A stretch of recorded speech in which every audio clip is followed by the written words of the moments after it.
मुंबईकरांसाठी उद्या लोकशाहीचा सगळ्यात मोठा दिवस आहे आणि मी सध्या मुंबईच्या धारावी ट्रान्झिट कॅम्प मनपा स्कूलच्या आतमध्ये आहे, ज्या ठिकाणची व्यवस्था आपण पाहू शकता। या ठिकाणी एक पोस्टर्स आपल्याला पाहायला मिळत आहेत। उत्सव लोकशाहीचा गर्व मुंबईचा अशा आशयाचा जो पोस्टर आहे तो या ठिकाणी लावण्यात आलेला आहे। हेल्प डेस्क आपल्याला या ठिकाणी तयार केल्याचं चित्र स्पष्टपणे पाहायला मिळतं आणि यंदाची जी थीम आहे या ठिकाणी ती फ्लेमिंगोची थीम असणार आहे। आपण पाहतोय बघा, 5 रंगाचे वेगवेगळे कार्पेट जे आहे ते या ठिकाणी हाताळण्यात आले। यामागची सुद्धा एक वेगळी संकल्पना आहे आणि जे 5 वेगवेगळ्या स्लिप्स मुंबईकरांना देण्यात येणारे मतदानासाठी त्या 5 रंगाचे स्लिपवरून चालून त्यांना या ठिकाणी मतदान करायचे। मुंबईतील धारावी ट्रान्झिट कॅम्प मनपा शाळेचे जवळ इथे 42,000 मतदार आहेत आणि सध्या जोरदार तयारी या मतदान केंद्रावर सुरू आहे। फ्लेमिंगोची थीम आहे आणि एकूण 42 पोलिंग बूथ या ठिकाणी आहे आणि निवडणुकीची प्रक्रिया सुरक्षित आणि सुकर व्हावी याची देखील काळजी घेतली जाते।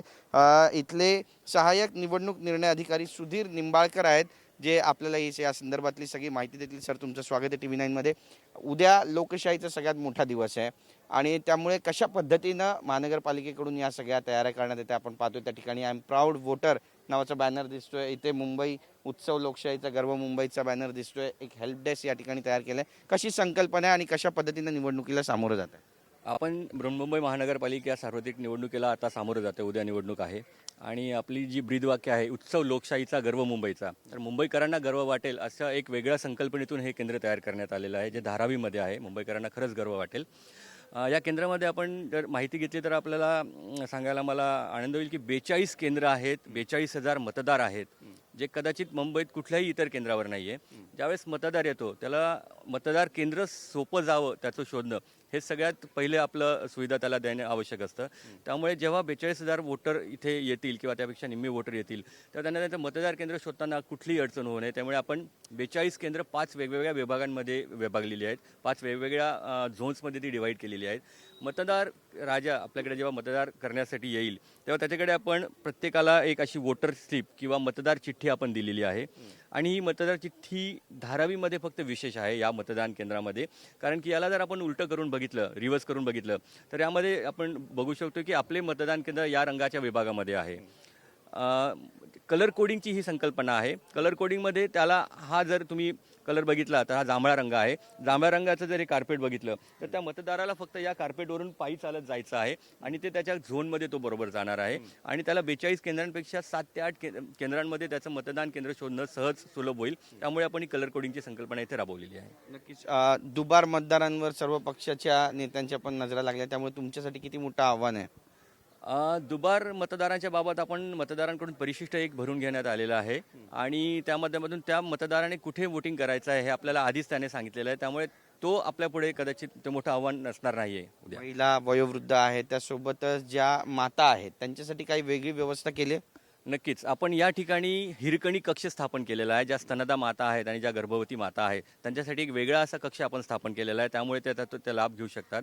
जे सिनियर सिटीजन किंवा ज्येष्ठ नागरिक आहेत आणि जे काही अपघाती रुग्ण किंवा काय असतील त्यांच्यासाठी आपण इथे एक मोठा वेटिंग लावून 500 जणांसाठीचा एक तयार केलेला आहे। त्या ठिकाणी आपण पुरेशी फॅनची सुविधा दिलेली आहे, पाणी शकता तुम्ही? आपण तिथे जाऊन बघू शकतोय प्रत्यक्ष।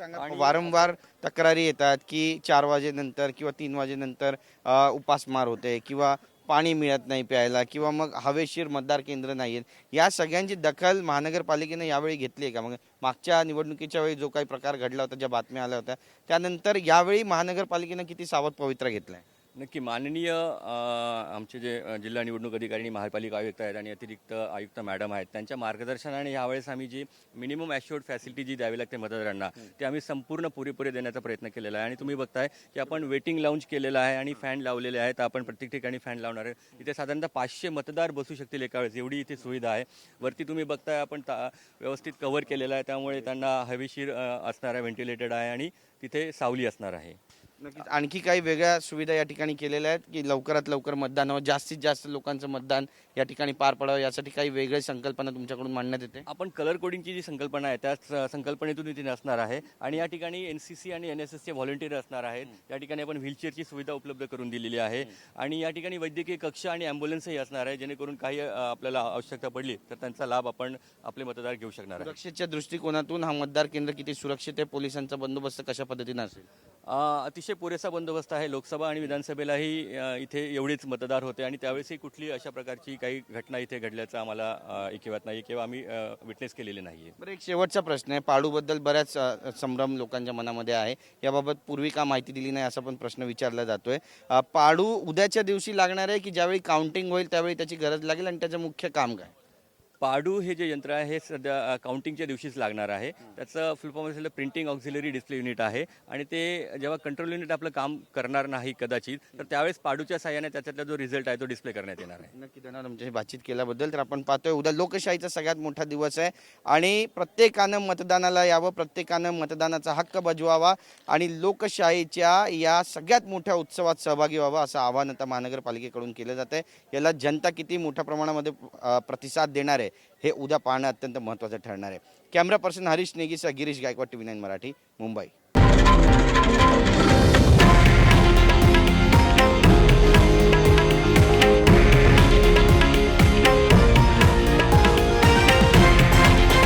हे आहे देशातील नंबर 1 न्यूज नेटवर्क आणि आपण पाहत आहात TV9 मराठी, एकमेव.